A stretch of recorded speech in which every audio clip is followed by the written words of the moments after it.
What's up everyone, welcome back to another video, and in this video I'm going to show you how we can create a glide bass lines in Serum 2.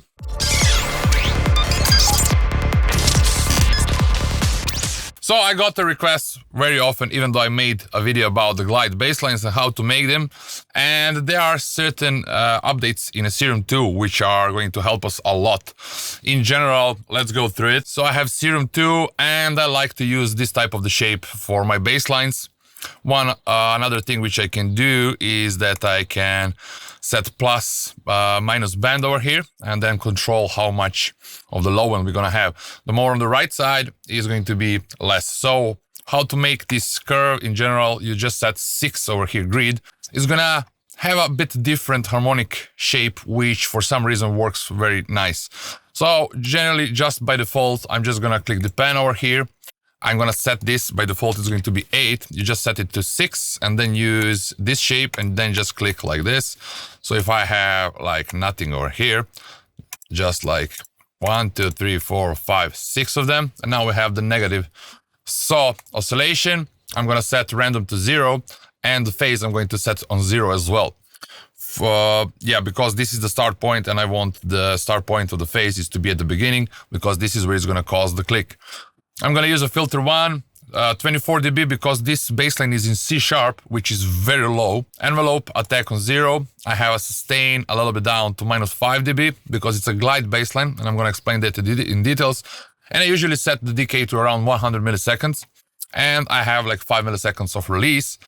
And I have envelope 2 with this shape on 143 milliseconds length with this type of the curve. Release doesn't work because the sustain is all the way down, hold is on 0, attack is on 0 because we want to keep that click on the end.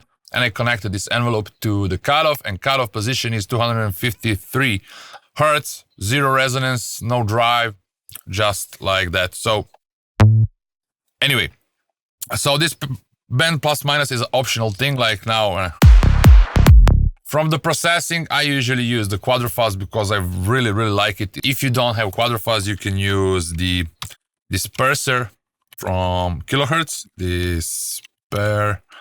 Disperser. In general, you set the amount to around like something like this, like 25%, I would say. Pinch all the way down, and this will be the most important parameter over here is to find on which spot your bassline will sound the best. So in general, it's a crossover point in between of the multi-bands, which is going to cause a lot of phase shifting on different frequencies, not only on the low end, like low mids whatsoever. So this is what makes the whole sound a little bit more processed, and this is what changed its shape in a way. So the envelope 2, I didn't want to use 2 filters even though I use it. I don't even make the bassline with the Serum anymore, but specifically because of this reason, because now I have this glide bassline. The processing is disperser, QuadraFuzz, R bass, which I always use for lower key bass notes, C4, also just to kind of change the frequencies of the phase, actually to modify the phase or shift the phase on a different frequencies. And then I have a little bit of EQ because QuadraFuzz is usually bringing a lot of these low mids and sometimes they can sound overwhelming. I always like to have a high cut because I don't want it to go. And of course the phasing, I have the M stereo spread. I'm spreading the bassline, the top of the bassline or the pluck on a side. It just sounds way easier for me to listen for the bassline that's kind of stereo. It doesn't make me tired or listening to it. If it's mono, I get very tired of hearing it again, and then I'm looking for a solution to fix it. And in general, I realized that if I make the top end of the bassline stereo, I don't have much of the things to do, and that I had a problem with the fully mono bassline because it sounds very dull, it sounds very unnatural. So M stereo spread with the minimum frequency at 300, spread 32, not much. So in general, it's just gonna spread the top end or the pluck of the bassline with keeping the low end in mono. I have limiter always. I have the oscilloscope. I don't know why did I put it over here. So now to set up the glide bassline, like the main idea is that certain notes need to be overlapping. So we need to extend this one to this one so that it glides from C sharp 1 to C sharp 0 as once we press 2 notes, and to set up that we need to turn mono, which means it's going to be only one voice, and portamento time to set to a certain level, like how much time it will need to glide from one note to another. So the one note needs to be pressed, and then while it's pressed, if you press another one, it's gonna start gliding from that to another one. The problem with this in Serum 1 was that the pluck, because certain notes, in order to make it work, I always needed like to shorten up certain notes, because this one needed to finish before the next one is starting, and then we needed to set up the release, so the release time actually is not touching the second note, as the click on it, like you can hear it like,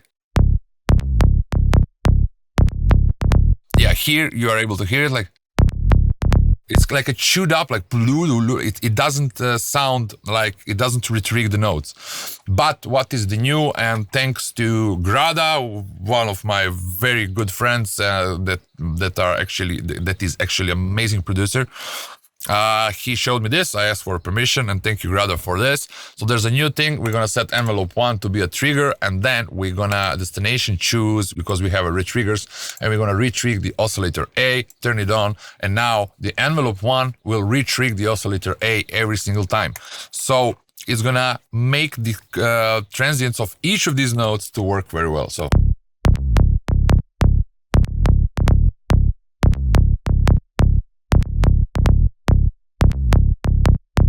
they're not chewed up anymore. So the bassline sounds like this.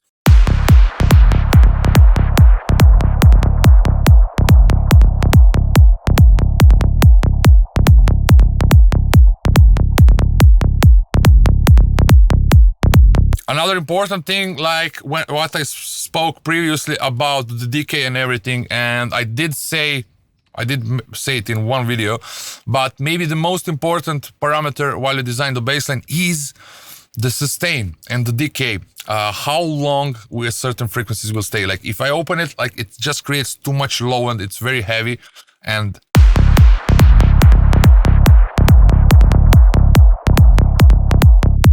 by reducing the sustain down, what I'm getting is that pluck is staying in a better shape.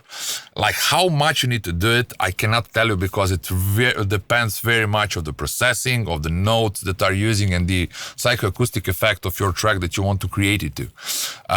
This is now for the glide bassline, but if I use the rolling bassline, like this one over here, is going to sound very not good to say. Because now I will definitely reduce the sustain. So, or you automate it or use additional channel for the, if you have like the glide bassline and then rolling one.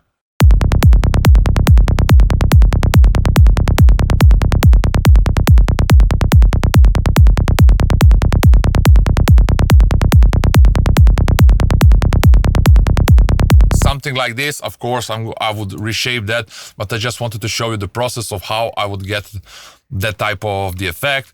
So let's say now if you have the glide bassline, maybe I can do the automation, like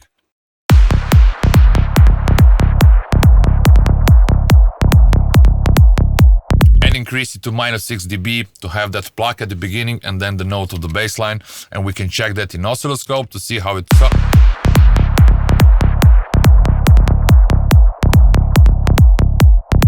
So what I'm looking is that the second part of the bassline note, let's say the decay of it or the body, and the transient are to the similar level. So I don't want to have stronger transient at the beginning. So for you who don't know, transient is this very sharp burst of the sound at the beginning of it, and then later on. So sometimes if I'm very not sure, but I always try to get the idea what should I do by my ears. I don't believe in making music and mixing by watching and doing the analyzer, measuring everything, because the analyzers can in general analyze one certain thing. I use them only if I get lost, and if I try to see like if something is wrong and I just need to be sure about it, but it must be done by the ears. So I would say that the body is a little bit stronger than the transient. So what I did, I just changed the curve a little bit more down so that I have like the similar. Okay, I'm trying. Yeah, so they are kind of equal now, and in order to do that, I can also like use the limiter with the ceiling moving down. And I will just leave the limiter just to touch it or like to shave it off a little bit more. And then like, now I have similar. So the limiter, what it did, it just brought down all of this to sound together. So let's hear how it sounds. Again, I'm working on this template, which is in C#, which everyone is just like requesting me for, like, please, please, please release the template on C#. So it's a very new kick of mine as well. I have a kick 3 somewhere there, right? I deleted it, but anyway, so.